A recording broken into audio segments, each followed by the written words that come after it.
Kita beralih ke berita terakhir Tribuners, minyak goreng subsidi di Masohi dijual di atas head.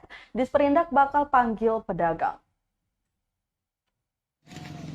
Minyak goreng bersubsidi di Kota Masohi, Kabupaten Maluku Tengah atau Malteng dijual di atas harga eceran tertinggi atau head, di mana harga head Rp14.000. Namun penjualan pedagang di Pasar Binaya Masohi bervariasi, mulai dari Rp15.000 hingga Rp16.000 per liter. Hal ini dibenarkan juga oleh Kepala Bidang Perdagangan Dinas Perindak Maluku Tengah, Ramli Marasabesi. Namun kata dia, pihak dinas juga tidak bisa mengambil langkah pembatasan lebih jauh.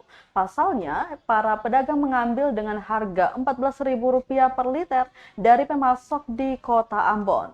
Sehingga pedagang juga tidak bisa mengambil risiko dengan menjual sama harga dengan modal pengambilan. Lanjutnya, Tribuners pihaknya akan mengundang para pedagang untuk membicarakan masalah tersebut.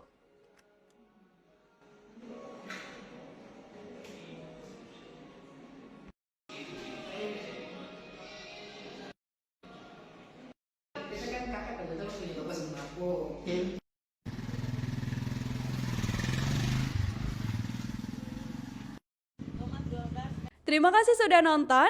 Jangan lupa like, subscribe, dan share ya.